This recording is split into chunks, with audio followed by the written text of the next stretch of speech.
आज हम लोग इस वीडियो में पढ़ने वाले हैं valuation of goodwill by average profit method. Average profit method is equals to sum of years of profit divide by number of years. It comes to average profit. Now how goodwill is valued from average profit? Goodwill is equals to average profit into number of years of purchase. Now what is number of years of purchase? Number of years of purchase means कि firm उस goodwill को कितने साल तक maintain करने वाली है। Means अगर आप देख लीजिए किसी भी कंपनी का नॉर्मल प्रॉफिट या इंक्रीजिंग जो प्रॉफिट को अर्न कर रही है वो वही प्रॉफिट मेंटेन कर सकती है 3 ईयर्स या 4 ईयर्स के लिए, तो number of years of purchase will be 3 years और 4 ईयर्स। गुडविल को हम मैक्सिमम टाइम पीरियड के लिए, लॉन्ग पीरियड के लिए कैलकुलेट नहीं कर सकते हैं, और हालांकि 4 और 5 ईयर्स भी काफ़ी लॉन्ग पीरियड होता है। After that we cannot say कि what will be the surety of goodwill for the firm, for the company. So maximum 4 to 5 years we can calculate the estimated goodwill of the company for the upcoming years. Now, before calculating average profit, we need to rectify few errors, few things in the profit we have done. अब वो गलतियाँ accounting की तरफ से नहीं थी, goodwill उन चीज़ों को इग्नोर करता है। मीन्स जैसे कि हम लोगों ने 2-3 कॉन्सेप्ट 11th क्लास में पढ़े थे। First, all anticipated losses are taken into consideration. Business को जो भी एबनॉर्मल लॉस होता है वो हमें कंसर्न करना चाहिए, और जो भी एबनॉर्मल गेन होता है उसे इग्नोर करना चाहिए कि हाँ फ्यूचर में ये गेन हमें ये इग्नोर कर देना चाहिए, क्योंकि फ्यूचर में हर टाइम ये हमें गेन नहीं होने वाला है। पर बिजनेस ये कहता है कि जो भी एंटिसिपेटेड लॉस है वो हमें क्या करनी चाहिए, रिकॉर्ड करनी चाहिए अपने अकाउंट्स में, और इनकम क्या करनी चाहिए, इग्नोर करनी चाहिए। So first thing is abnormal income of the year should be deducted out of the profit of that year. Means जो भी किसी भी ईयर का कोई भी अगर एबनॉर्मल आपको इनकम दे रखी है तो उस ईयर के प्रॉफिट से हम उस एबनॉर्मल इनकम को क्या करेंगे, डिडक्ट करेंगे, माइनस करेंगे। Now second, abnormal loss of the year should be added back to the net profit of that year. अगर किसी भी साल में कोई एबनॉर्मल लॉस हो गया है हमें, तो हम उस लॉस को क्या करेंगे, ऐड करेंगे। ये तो 2 कॉन्सेप्ट हमने पढ़ लिए।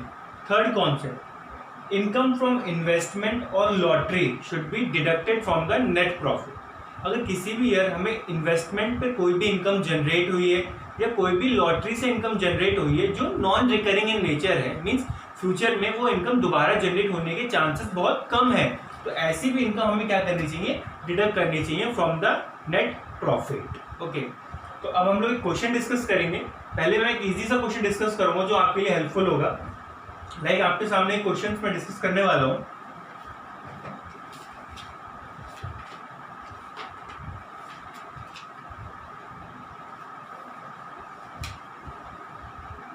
You need to calculate goodwill on the basis of 2 years of purchase on the average profit for last 6 years.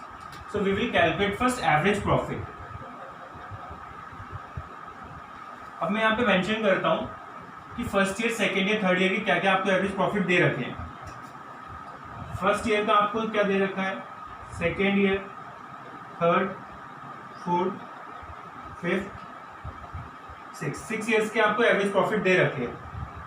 60,000 first year का प्रॉफिट है, 40,000 ब्रैकेट, अब ब्रैकेट डिनोट करता है ऑलवेज लॉस।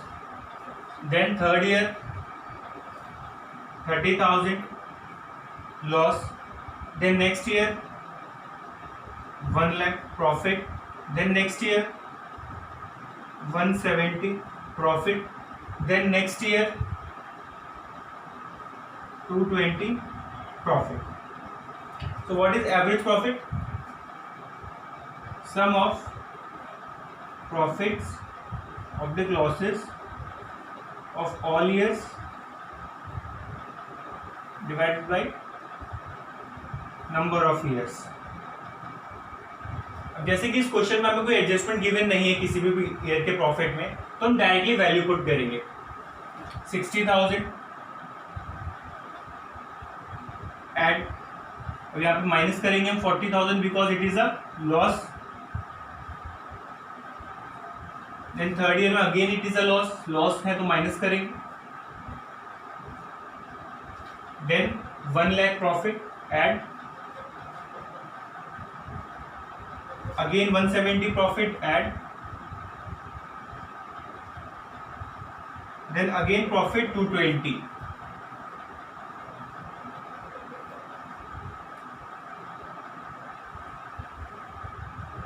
अभी कितने साल का प्रॉफिट था, 1 2 3 4 5 6 divided by 6।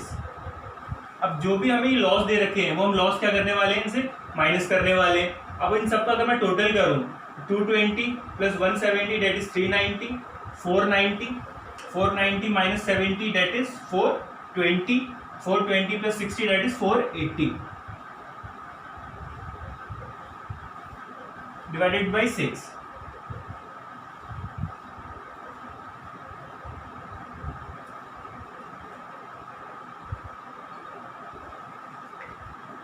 Your average profit is 80,000।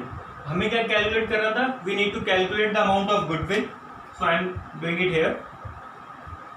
Goodwill का फॉर्मूला मैंने आपको बताया था, average profit into number of years of purchase. Average profit is 80,000, we will multiply it number of years of purchase. It is mentioned in the question, that is there is 2 years of average profit, sorry, number of years of purchase. So the value of goodwill is 1,60,000 on this basis.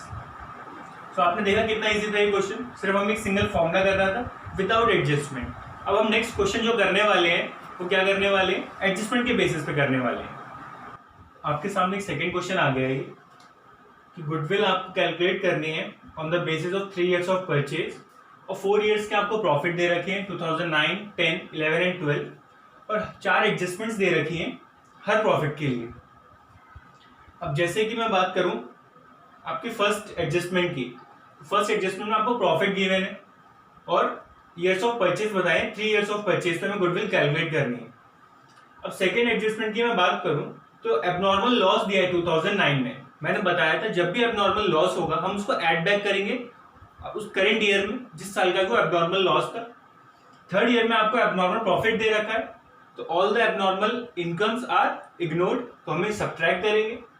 उसके बाद आपको fourth point में दे रखा है कि जो lottery से income हुई है हमें, तो स्पेकुलेटिव इनकम है, लॉटरी हमारी हर बार तो नहीं लगने वाली, तो इसको भी डिडक्ट करेंगे। लास्ट में फिर से एबनॉर्मल लॉस दिया है तो 2012 में, उसे फिर से हम ऐड बैक कर देंगे। तो मैं इसका सॉल्यूशन आपके सामने ला रहा हूं। Net profit during the year आपको गिवन था 40,000 इन 2009, 2010 58,000, 11 53,000, 12 62,000। जो भी हमें नेट प्रॉफिट गिवन थे हमने उन्हें नोट डाउन कर लिया।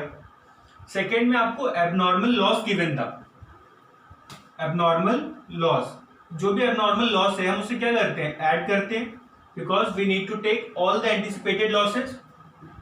हमने 2009 में 2000 का लॉस ऐड कर दिया। देन एबनॉर्मल प्रॉफिट था 2010 में, एबनॉर्मल प्रॉफिट माइनस कर दिया। देन इनकम फ्रॉम लॉटरी थी, इट इज स्पेकुलेटिव इनकम, 2011 में माइनस कर दी इन 2011। देन एबनॉर्मल लॉस इन 2012 में जो भी एबनॉर्मल लॉस था वो हमने ऐड कर दिया। तो जो आफ्टर ऑल एडजस्टमेंट जो भी हमें नेट प्रॉफिट करंट ईयर क्या है वो 2009 का कितना मिला 42,000, 2010 का 54,000, 11 का 48,000, 12 का 72,000। अब हमें सारे ईयर के क्या हो गए नेट प्रॉफिट सब एडजस्टमेंट के बाद मिल गया। अब हम एवरेज प्रॉफिट निकालेंगे, सम करेंगे ऑल प्रॉफिट्स का, दैट इज 216,000। कितने ईयर्स का प्रॉफिट था 1 2 3 एंड 4 से डिवाइड किया, एवरेज प्रॉफिट हमारा आ गया 54,000। अब गुडविल जो हमें कैलकुलेट करनी थी वो average profit into number of years of purchase, जो फर्स्ट पार्ट में आपको मेंशन था that is on 3 years, 54,000 into 3, 1,62,000 will be the amount of goodwill for the firm. Okay, thank you class.